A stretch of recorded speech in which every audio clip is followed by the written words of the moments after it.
Hello, everyone, and welcome to another episode of the Philly Phone Book, a podcast archive. I am your host, Gideon, Caro, McDonald, and with me today is a wonderful friend of mine. They are an illustrator here in Philadelphia. We got Alx Leyton. Hi. Yay! Yay, I'm Alx Leyton. You I'm are an Alx illustrator Leyton. in Philadelphia. That's you. Yeah, that's me. Welcome. It's nice to be here. I'm glad. Thank you. How are you? I'm good. How are you? I'm chilling. Yeah. Yeah. We were just watching Severance. Oh my god, Severance is so good. Severance. No Severance spoilers. Don't put it anywhere. I'm still watching. True, but if you haven't seen it yet and you want to watch excellent television, watch Severance, guys. Not sponsored. Not sponsored by Apple. No, literally. Yeah. What's up, Alx? How are you? You're good. I'm good. I already I'm doing asked that. good. We just graduated. We did. We graduated. Isn't that awesome? Yeah. Yeah. It's weird. Post-grad life has been... It's like, now I gotta find a job. Now I have to be on LinkedIn. I have to get on LinkedIn. I have a LinkedIn. I just don't use it because I don't know how to use it. It's kind of like Facebook, and I'm having to get over oh my gosh, I have to use LinkedIn, and it's like Facebook, and I don't like Facebook, but Yeah. it is what it is. It is what it Gotta is. get on that hustle. The hustle and grind. The hustle and grind, yeah. But before we get into the grind, why don't you introduce yourself? I know who you are. I know you quite well, I would say, but our listeners may not. This is true. So why don't you give a little bit of insight into who you are, your background, where you're from, what you do, and where you see yourself in the community. Okay, so my name is Alx Leyton, spelled A-L-X, no E. I'm an illustrator in Philadelphia, but I also kind of identify as a graphic designer and a 3D modeler, and not necessarily a jack of all trades, master of none, master of some is Master of some is what I like to say. Yeah. You can't master them all, but might as well try just a little bit, right? I'm originally from Ohio, but I grew up in Delaware, not Delaware, Ohio though. What? Yeah, Delaware, Ohio. There's a town in Ohio called Delaware? Yup, 30 minutes from Columbus, where I visit my dad. Wow. And so people are like, that's not far at all. I'm like, no, I mean the state nobody goes to. No, Delaware represent though. We don't have any sales tax. It's kind of awesome. Yeah, that is cool. I am Latinx. I use they them pronouns. And the way I see myself in the community, well, I'm queer. I'm here. Happy Pride. Happy Pride. Yeah. Happy Pride. Oh, heck yeah. Happy previously Hispanic Heritage Month, right? Has that already happened? Wait. I thought that was in October. Dang, am I bad at that? I think you're thinking of AAPI month? Yeah. That also happened. I'm bad at keeping track of those. No. What day is it? I don't even know. Well, literally. It's Pride Month for sure. It is Pride Month. Yay. Well, yeah. Yeah. And I'm a Virgo, if you care. It's not that I don't care. It's that I don't know. Does that make sense? Yeah, astrology, it's not for everyone, but it is fun to look at sometimes. That was, I think, one of the first questions I was asked when I got to UArts. I think I asked you. I think that's the first question I usually ask people. And people think I'm really good at remembering birthdays. I'm really good at remembering people's sign, and then I'm like, oh, your birthday's coming up, right? A little cheat code. Yeah, literally. Yeah, I texted my mother because I didn't know what time I was born. Who knows that? But anyway, I didn't know what time I was born. I remember being in the Spruce Lounge freshman year. It's always the artist. It's always the artist. Well, literally, because I had only just met all of these people. We were probably a week into school, and I forget who specifically asked me, but I think Fern was part of that conversation, asking me what's your big three? Oh, the big three got really popular during the pandemic. Yeah. It used to just be oh, what's your sign? No, what's your big three? What's your big three? And I was like, well, I'm a Capricorn. I don't know the others. And then I texted my mom. I was like, what time was I born? And then my mom was like, who are you talking to? No, Be that's careful. so real. My mom be like, what? What's going on? Why do you need to know that? Why do you need to know? And who's asking? And I was like, fair. I learned, but I'm not sharing it here. Well, of course. Yeah. If you want to know, you won't. Oh, okay. I'll find out though. I'll tell you after. Yeah. But yeah, you're an illustrator. You're a 3D designer. You found yourself in Philadelphia. You ended up going to UArts. Yeah, I went to UArts, and the thing is, UArts was not it was not the first on my list. Do tell. My dream school was I call it Psych. It's SAIC, School of the Art Institute of Chicago, and I called it Psych. Nobody else calls it Psych but me. It was my dream school. I didn't get into any art schools right out of high school. I graduated in 2019. Instead, I went to community college for a year, got my GPA up, and then applied. But the pandemic had just happened, so a lot of schools were like closing for the semester and immediately going online. Online does not work for me. Yeah. So I waited a year. I reapplied to all these schools. I applied to 3 art schools. I applied to School of the Art Institute of Chicago, MICA, which is Maryland College of Art, and UArts, which I'm from Delaware, and it seems like everybody like goes through the pipeline of either they go to University of Delaware or they go to Temple. And I was like, I don't really, or if you're more artistic, it's University of the Arts. And I knew a lot of people that went there.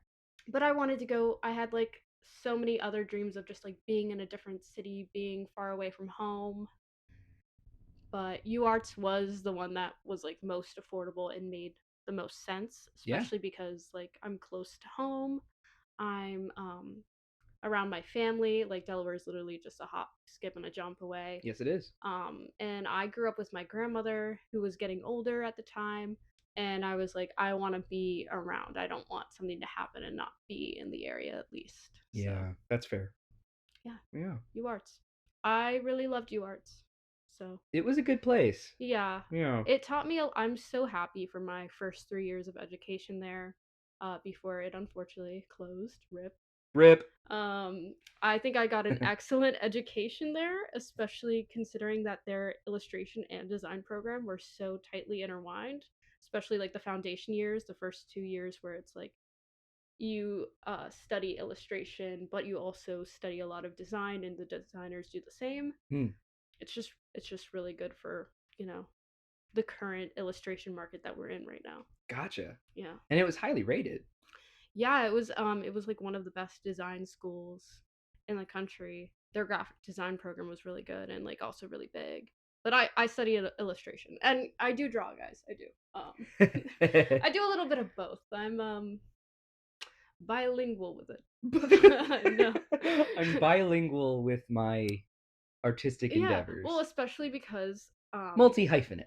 Yeah, illustration and design are communication arts. So, that aren't like writing. I mean, illustration is just visual storytelling, right? Yeah, for sure. And the two programs being so blended is interesting. I didn't know that. Makes sense though. Yeah, school design.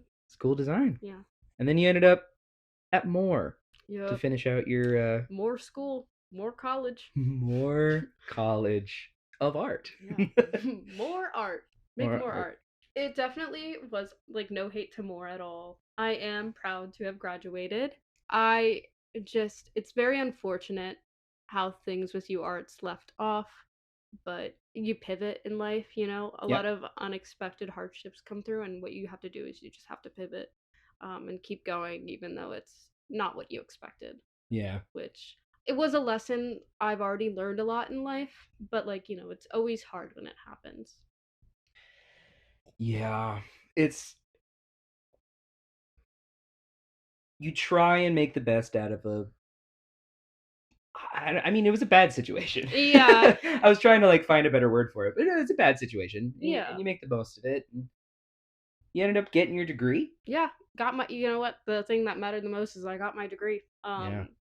I, growing up, I was definitely supported with my art, but I was definitely told to look at other options because, especially in today, it's like, is art a viable career? But Yeah. the question has always been, is art a viable career? I think it's what you make of it and like how you keep pushing forward and persevering, especially like in work. You have to get to where you want to be. I don't know.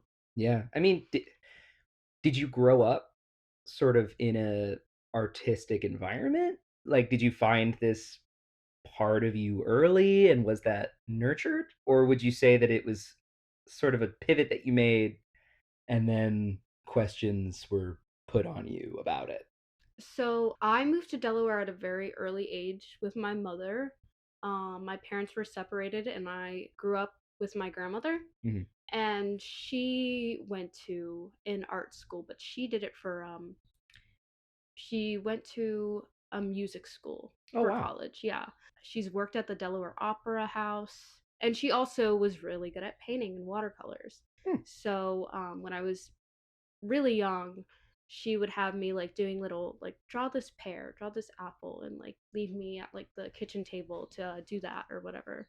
But also had me like singing, playing the piano. I played the cello. Whoa. I've done a lot of art. I also, I was really into visual art. I love to draw.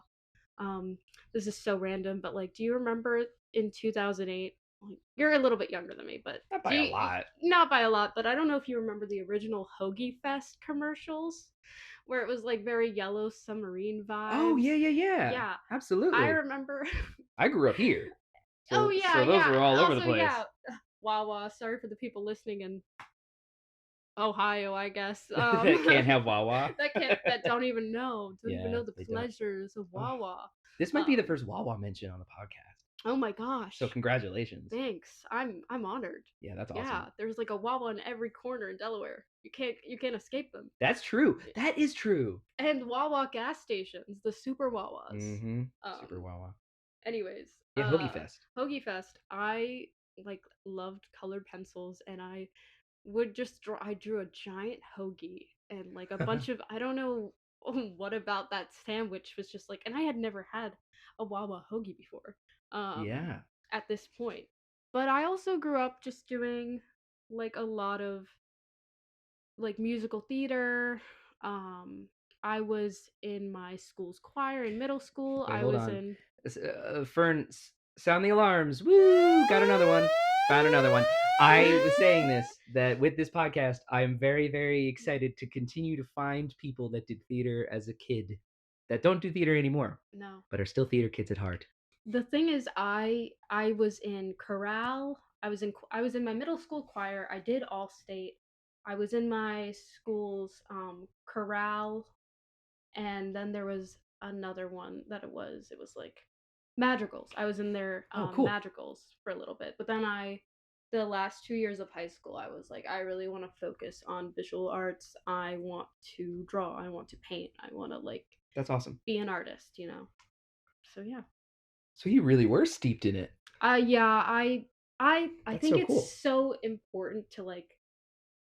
What I also really loved about UArts is how it was like you should go take that dance class. You should go take that Yeah. poetry class. I have a creative writing minor, because on a whim I took a creative writing class because I needed to have a credit. Mm-hmm.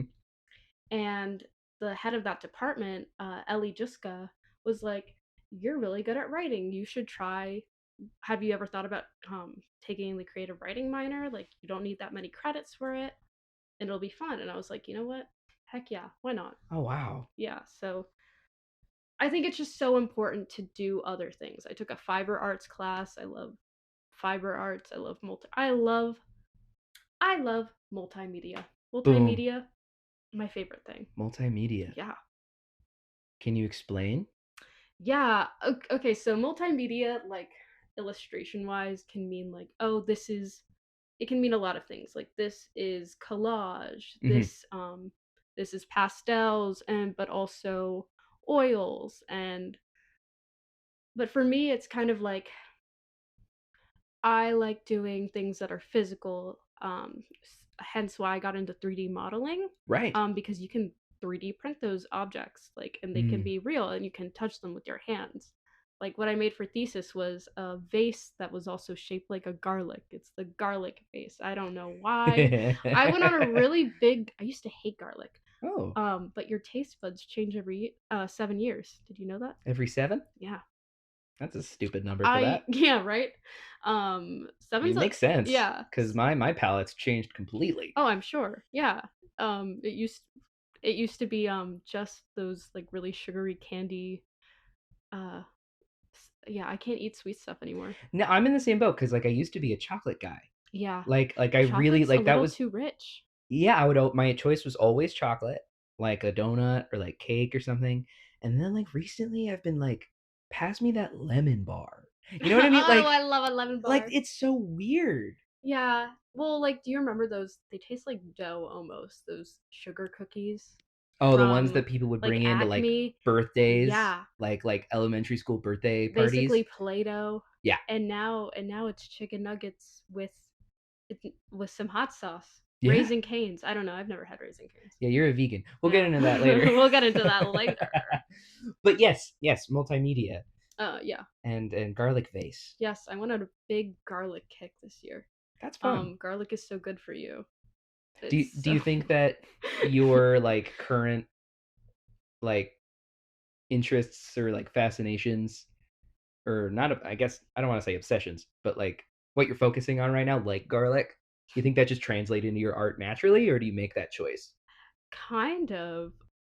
You know what? That's actually a great question, and I haven't really thought about it. But yeah, there was a time where in high school, I was really into fruits. Hmm. I drew a lot of peaches, and I drew a lot. My main medium was oil pastels.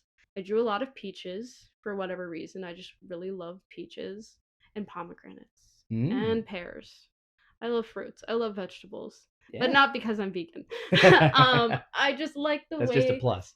Yeah, it's just cool that thinking about like vegetables like that just grows from the ground and we eat that, and it's also pretty sometimes. Like a peach can be really just gorgeous, or like That's true.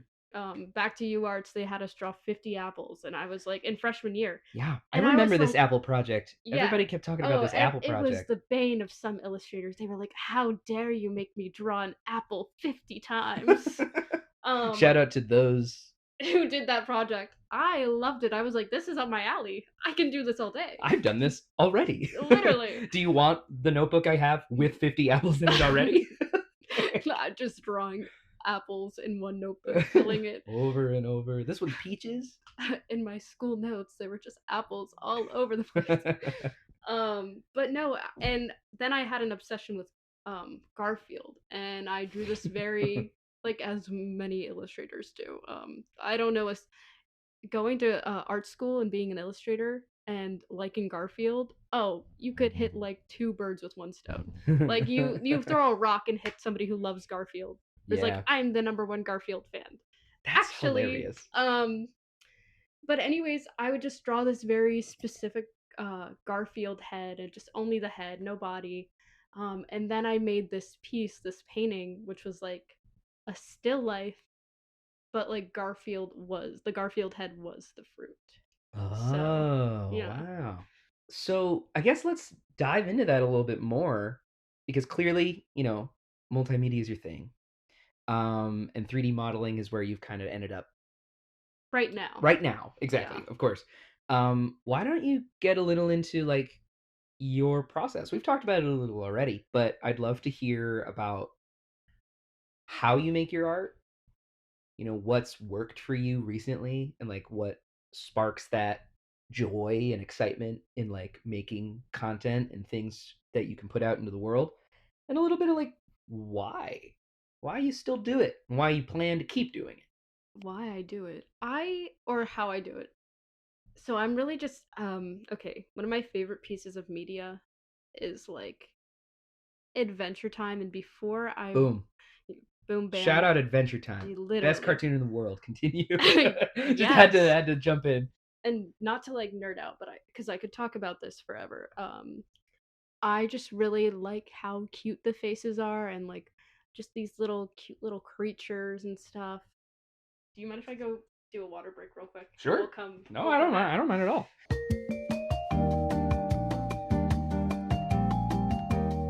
And we back. Okay. Adventure Time. I used to want to be an and I just really love the style of Adventure Time.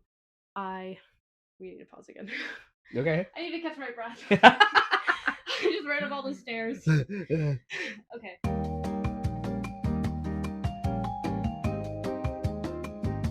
I really wanted to be an animator, but then I realized that's really difficult. And when I listened to Lee's episode, I was like, Shout out Lee too. shout out Lee too. I was like, yeah, that doesn't sound like an environment I'd thrive in, being in like a dark room all day, Yeah, hunched over a screen. for Because sure. that's kind of what being an illustrator is, depending on what mediums you do, traditional or digital. Um, but I was really inspired by something that was like so cute and simple, but like so impactful for a lot of people. Um, and I was like, I want to make things that are really cute too, but like silly and weird and funny. And also, I just love the way they draw the eyes and the mouth. It's just so Dot dot line, yeah. line. Which is kind of inspired like by Sanrio characters, Mm-hmm. like how simple their like little design is, and like I also just love the little puppy mouth that they have, like Oh yeah, the yeah, like the little little V. upside down V. Yeah, Wow. yeah. And I kind of just think of things like a funny phrase, and I'm like, how can I turn this into like art?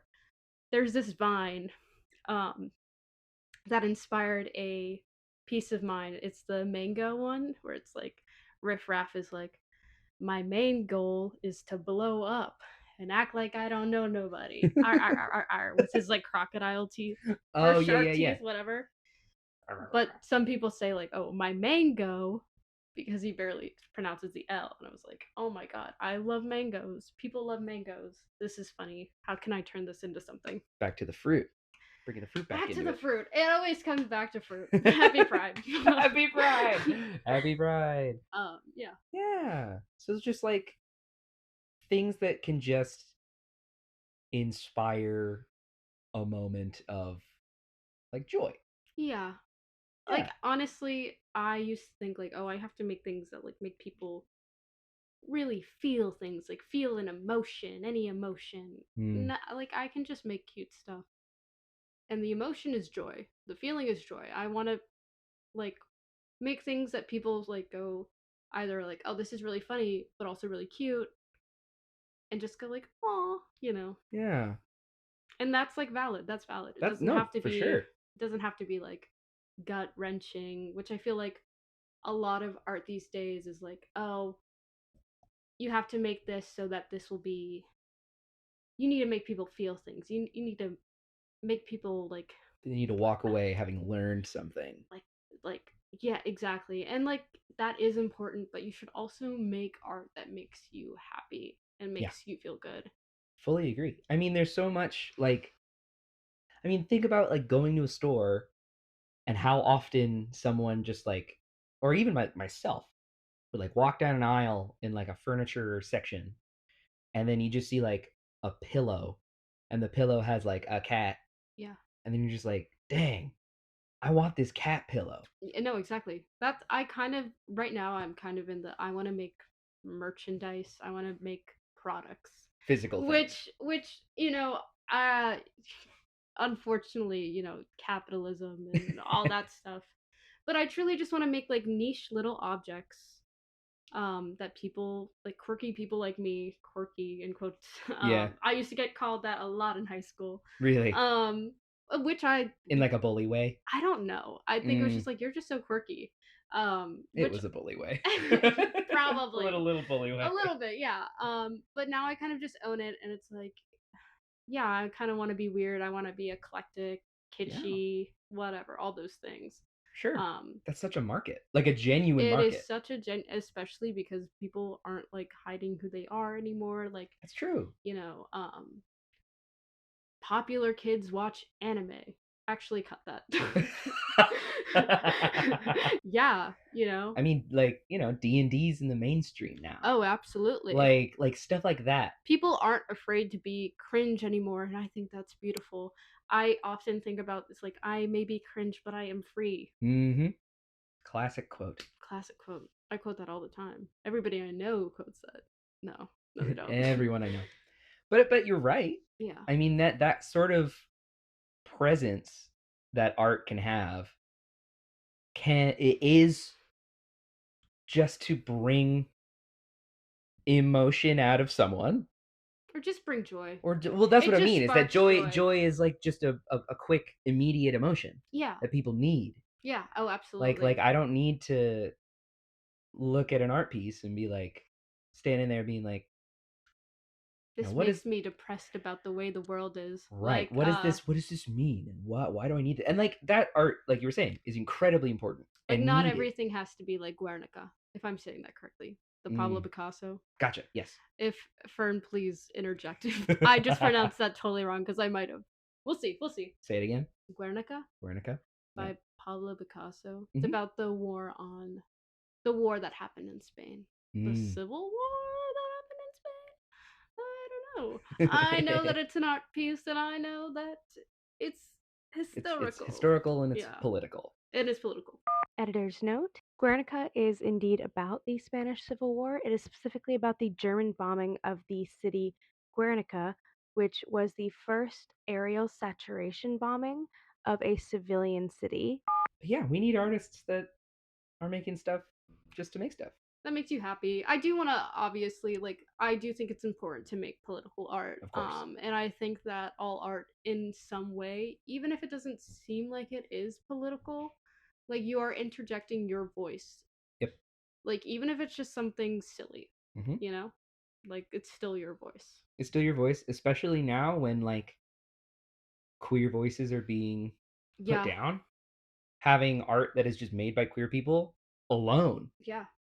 Is so cool. And putting yourself out there is inherently political, and being who you are is inherently political, you know? And anyone who thinks otherwise is wrong. Yeah, sorry, so you're wrong. Is so wrong. Not to get into the right or wrong, but there's a right and wrong. And that's wrong. Yeah. Yeah, absolutely. You know what's right? Making a podcast. No. Making a podcast. Yeah. It is. You know what, honestly, and you're making something that brings people together and talking about themselves, and that's, like, you know. Thanks, man. Especially in an art scene that is kind of overlooked in some way, you know. For sure. Yeah. That's what I mean. I think Philly's art scene is so, like, it's thriving right now. It's thriving, but it can be, people think that, like, I know a lot of people are in the mindset of, like, oh, I need to move to LA or to New York, and I used to be in that mindset of, like, oh, I need to go to Cal Arts to really make it as an artist. No, and the thing is, you don't have to go to any city or anything to do what you want to do. Having an art community and like anywhere, it starts with you participating in your community and making one there. You know, you kind of have to pave the way for yourself and other artists. Absolutely. And that's why we gotta help each other out. Oh, absolutely.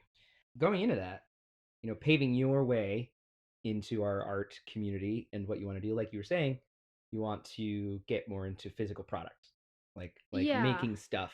I want to like make stuff for like art marts and stuff.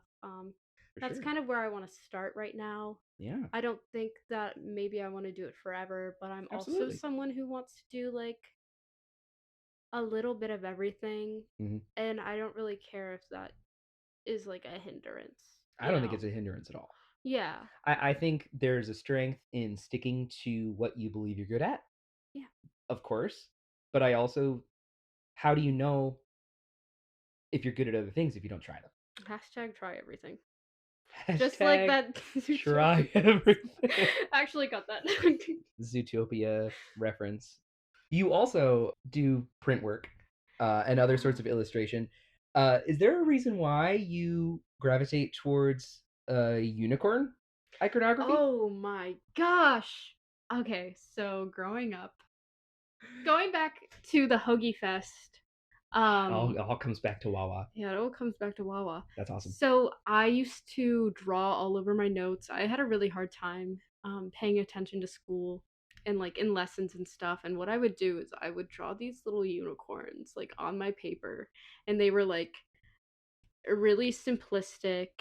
And this was like I was in elementary school and like on the internet, unfortunately, but like the can I has a cookie era, like that's what my style was. And I would draw these on my desk mate's paper, and my desk mate would draw them in cages. Oh, whoa. Because I was just like an annoying kid. Yeah, for sure. But I don't know what the obsession with unicorns was. I just really liked them.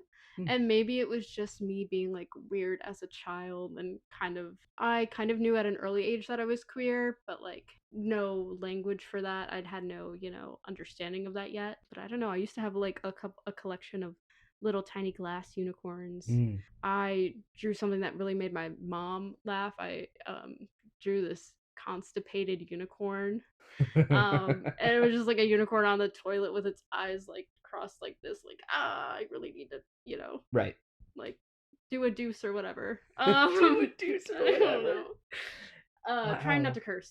But yeah, and I guess once I got to UArts, it kind of was like, oh, their mascot is a unicorn. It's kind of meant to be. Yeah. And it kind of like reinstated my love and like reignited like my passion for like such a weird little mystical imaginary creature. Yeah. But that's fascinating. Yeah. I also loved My Little Pony, Oh, that's important. That's an important factor there.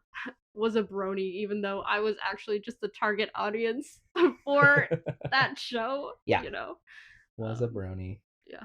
Still is. Calling myself a brony at 12 when I was just the target audience. Like heck yeah. Heck yeah. Heck yeah, dude. Yeah, dude. Every pony out there. Every pony listening. Yeah, I don't even identify with any of the ponies in the main six. Like maybe Pinkie Pie. Maybe Pinkie Pie. I have curly hair and love the color pink. But I'd be a unicorn. What would you be? Would you be an earth pony, a Pegasus, or a unicorn?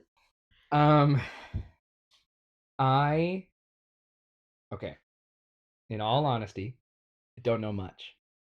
But where my brain is gravitating towards, probably earth pony. Earth pony, really? You wouldn't be a unicorn? You wouldn't do magic?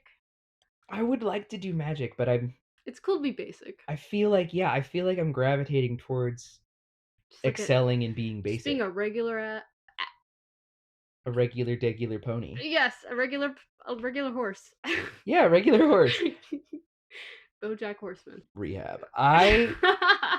My thing with the unicorn is that like it's so funny that people gravitate towards it, and that like obviously queer people and artists gravitate towards it, even though it is just a horse with a horn. Yeah. It's one of the few like mythical creatures, and I know my mythical creatures, that is so simplistic in its design. Yeah. Because it's just a horse with a tiny horn on the front of its head. Sometimes big. That's true. And then obviously with like the colorful hair and like adding things to it, and eventually like combining that with a Pegasus. Well, but even then a Pegasus can fly. Like it's a horse with magical ability with just a horn that obviously was derived from someone seeing like a rhino a long time ago. Yeah, and being like, what is this creature? But even so, you would think that a rhino is like, it's so much bigger, and also it's armored, and it also doesn't have hair like a horse. Yeah, it's just fascinating to me. One of my favorite pieces in like art history is the unicorn in captivity, and it's the one where it's like a little gate around this unicorn, and the unicorn is just perched and like sitting in like a little bed of flowers, and there's just something about like medieval times. It's like, where did they get this idea? I guess maybe a rhino, but like, I mean, it's also probably just remnant of art. Yeah. It's like a consistent thing. Yeah. And like unicorn's been around forever. It's not going away. No. And it's like, if they did, one of my favorite movies growing up was The Last Unicorn. And it's like watching it now, it's like darn, the animation's not totally great, and the writing is kind of weird, but it's like from the 80s, so you kind of got to give it its grace. Just so iconic though. There's so many people that are like, I loved this movie growing up. Yeah. You know. Yeah. And then with UArts having the unicorn as their mascot being like an unofficial mascot also, like Yeah. being chosen by some students Yeah. just naturally. Which is like, that's amazing. Yeah. You It's know? so weird. Oh, that's so cool. Do you think you'll continue to use unicorns in your art? Yeah, I've been planning maybe like to do a comic with my little unicorns. I need to eventually 3D, you know what, my next project, I'll 3D model a unicorn Ooh, yay. and like, you know, do something cool with that. That's awesome. But also to circle back to what kind of pony I'd be, I'd actually be an alicorn. No, What no. is that? Oh, it's a Pegasus and a unicorn. That's what they're called? Yeah. I thought it was a pegacorn. No. Okay, I get why now. My dear sweet summer child, who was born in the winter. I was. Yeah. Capricorn. Capricorn. Corn. Corn. Oh boy. It all starts with corn. It all starts Ohio. with corn. Because right. Full circle moment. Full circle moment. Full circle moment. Anyways. Let's pause a minute. Yeah.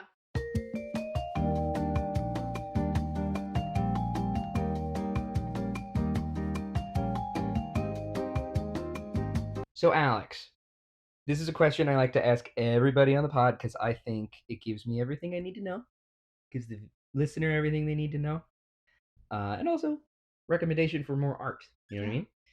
What's your favorite movie? So my favorite movie is the 2008 adaptation of Coraline. Adaptation of the novel. I don't recognize that guy anymore, but like I think the Leica Studios adaptation of that movie Coraline is just so wonderful, and it's also, you know what, it's multimedia. Yes, it is. All the clothes are hand sewn, and you know, a lot of the effects, they're like they're cut up dog toys, like the garden scene. Are they really? Yeah, and I just think stop motion is just so like wonderful. Freaking gorgeous. It takes so long, but it's really just such a labor of love. And I know you didn't ask for it, but I'm giving you my favorite album because I think it's a really good one. Yeah, please. Here's the thing. The original question was, you know, book, album, and movie. That's what I tried to start with. But that's a lot of stuff to talk about. True. I think there'll be a way I can incorporate that into future forms of this. But please, more music to listen to is the better. Yeah, Heaven or Las Vegas by the Cocteau Twins. The Cocteau Twins. This is like a band that my dad has listened to, which is, you know, like really 90s, but honestly just such a good album from start to finish. One of my favorite, and like such beautiful cover art. Sick. And I feel like it matches kind of the vibe of Coraline being very like mystical and like fantastical and stuff like that. Maybe not mystical, but dreamy, whimsical. Yeah. I don't know. For sure. Yeah. Coraline's a great pick. Yeah. I think it's so good. I'm gonna make people watch it on my birthday, low key. Oh, for sure.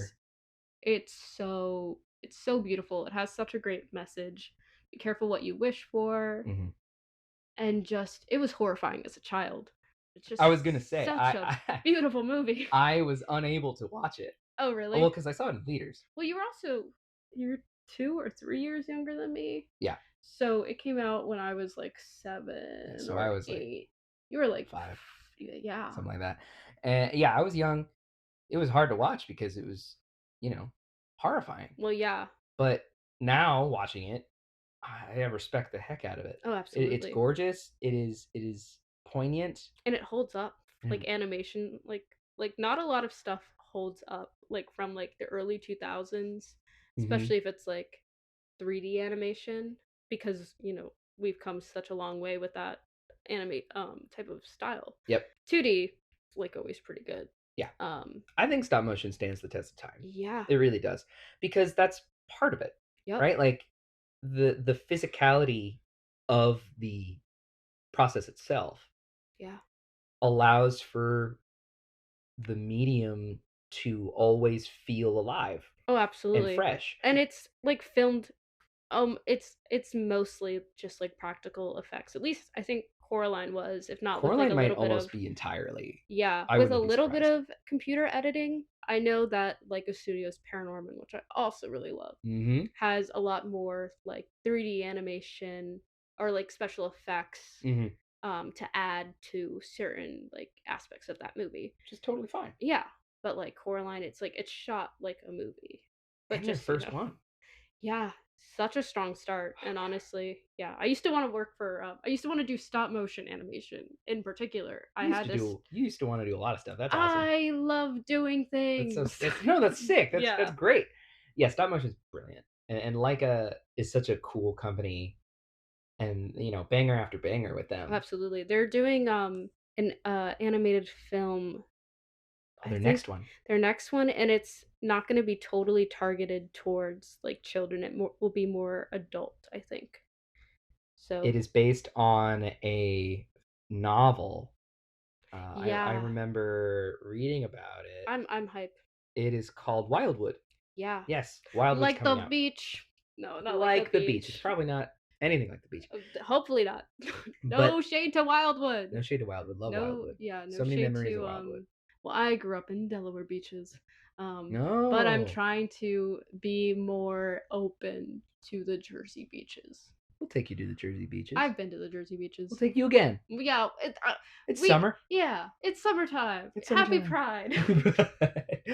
Back to Coraline. Back to Coraline. Back to Coraline. I think yeah, stop motion's one of those medias that, like you were saying, like multimedia, that just like truly is so good. And so many people love it. And it also, like, you could even go back to like Rankin Bass films. Yeah. Like, and even though watching them now, it's clear like they've aged. Oh, absolutely. But who cares? Yeah. Like I think that it's part of it. Yeah. It feels like that was the intended style, and that intended style remains to this day. And the thing is, it's the effect that art has on people too, because if you've ever seen anything by Worthy Kids, people try to get that stop motion feel doing 3D animation now, like using Blender, which I think is awesome. Art is so impactful, even if it's like something silly, like Rudolph. Yep. Or like, Heatmeister or whatever. The Heat Miser. What is that film called? It's like the story of Santa Claus, like Saint Nick. I don't know. It has Fern cut in with the title of that movie, but it's A Year Without Santa Claus, I think. I think it's A Year Without Santa Claus. I think it is. I think I nailed it. Fern, if I'm right, give me a little ding noise. On the sound alarm. Gideon's right about something. Yeah, excellent pick. And going back to your album choice, I've never listened to it. Oh my gosh, you must. I will happily. You mentioned the. You can't. I think they're Swedish. You can't understand. I mean, I've looked up the lyrics because I like to sing along to things. You can't really understand what they're saying, but that's also kind of the beauty of it. Yeah. It's like abstract. It's dreamy. Mm. If you're gonna listen to a song, you don't even have to listen to the album. Listen to the song "Heaven or Las Vegas." So good. The titular song. The titular song. Well, you mentioned something about the album art. Yeah. Is that something that usually, I think it is also brings you into music? Yeah, I feel like album art is also just really important because it kind of solidifies the feel of an album. For sure. And I think I did a project that was basically remaking the album art for that album in particular. Oh, great. During school. Yeah. And I talked to my professor, shout out Kevin Mercer, the GOAT. He was like, yeah, the designer did like a photograph and it's like very abstract. And then he did like film exposure or something with it, And I just think that's really cool because basically it's just lights, but it looks, I don't know. Multimedia. Heck yeah. Have you ever considered doing album art? I used to do yes, actually. I would love to do album art. I would love to do flyer designs. Mm. I'm really inspired by like old 70s like movie posters and also like the disco era art. I know that's like not a proper name, No, but I get what like you mean. flyers for raves I'm really inspired by. I also used to do photography. Got to bring that up. Oh, sick. Yeah. Yeah. So I have a camera. I'm thinking about doing more photography for graphic design because I think it's really important to use your own references, especially when you're making like visual art, you know? Like take a picture and that way you own it. I don't know if you've ever heard the story about the guy who made the Obey and like the Obama. Oh, the portrait for the White House? Yeah. Yeah. What was it called?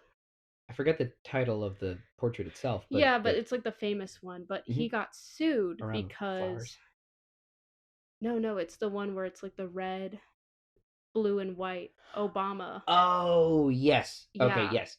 He got sued because he used somebody's photograph and didn't credit them. And it was basically like, oh, you stole this. So it's very good to use your own references. Oh, wow. You know? So you don't have to deal with like a copyright lawsuit, basically. That's fair. Yeah. That makes sense. There was a thing, this is a little quick tangent that it reminded me of. John Mulaney just announced a tour that I saw, like a comedy tour, and he got a photo of him that was taken by a fan that met him outside. They just kind of took a blurry photo of him, and then they posted it online. John Mulaney found that photo online and was like, who took this? Help me find who took this, oh, that's please. so nice. And they found the woman who took it, and he paid her to use it for the promotional poster. That's awesome. And I was like, that's sick. That's awesome. We need more of that energy. No, for real. Going into like just searching for people. Yeah, I'm hoping people in the next few years gain more respect for artists instead of like losing respect for artists. And like, you know, there's so much art that's just like uncredited. And you know, well, and also with like AI and stuff, you know, topical thing. Very topical. Matt Pat becoming a lobbyist for creator rights. He's also going to be like talking about AI and stuff, or at least I think. It's all very new. We're living in a weird, we're living in a historical time. We really are, especially for art, because it's more important than ever now. But it's also like so in danger. It's so in danger, and I think it's so important to make your own art instead of like mining other people's, because that to me is theft. Like even though you can't even own that art, so it's like, what's the point? And it's so important to use your voice and use your talents to make stuff that's your own, you know. Agreed. Yeah. Why be someone else? Be yourself. Be yourself. Literally. That's wonderful.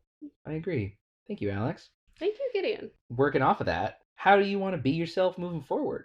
You know, looking into the future of your artistic career and endeavors, what are your plans, your goals? What do you want to do? What do you want to collaborate with? Just like what's on your mind? What should we be looking for? I want to do a little bit of everything right now to kind of get myself out there. I just want to keep creating. I really kind of want to make a brand for myself. Cool. I'm still not sure if I want to like name that brand something else or kind of just go by like ALX. ALX is like what my grandmother used to write on all of my lunch bags and stuff. I don't know why she didn't put the E, but she didn't. So it's like it's like my art name, and yeah, it's who I am. And it's like kind of an ode to her. And so yeah, I kind of want to have my own brand, like make my own things, maybe be my own boss a little bit. But I'm also down to collab with other artists. I really love collabing with people and like, you know. But right now I have my eyes set on product design. I might venture back into like painting again and fine arts. I'm gonna bust out the sewing machine this summer. Yeah. One thing I found is that I can make my 3D models into sewing patterns. So honestly, and I grew up loving stuffed animals, so maybe some stuffies are on the horizon, you know? That would be so awesome. Right? I think like the little mango guy you got, Oh my gosh, yeah. the garlic, The garlic. even the bunnies, Ooh.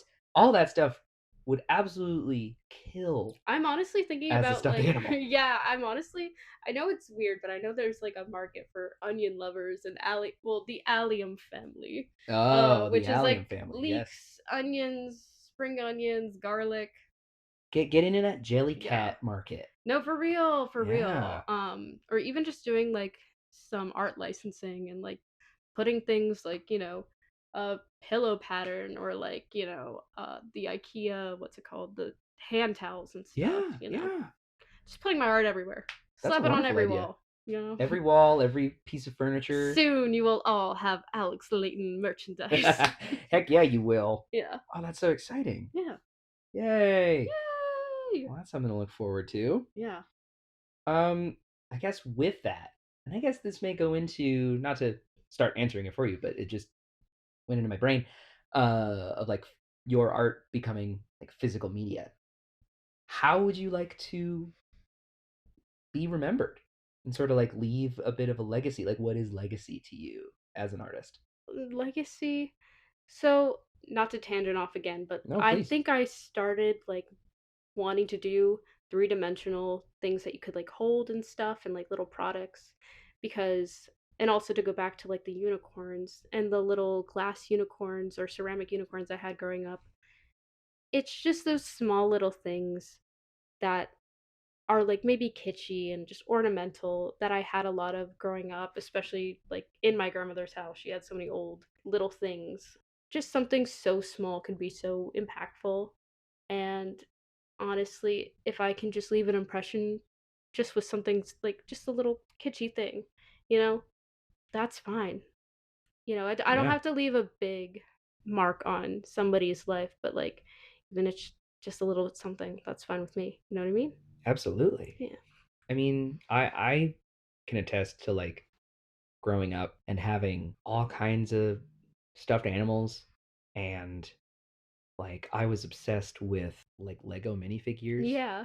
and like small little toys that mattered so much to me. I would have this like bin of just like whatever toys that would just kind of like fall into my life, that would either like be my parents originally or like just found at some like thrift market that I would just kind of like grab and we'd buy because they were like, 50 cents.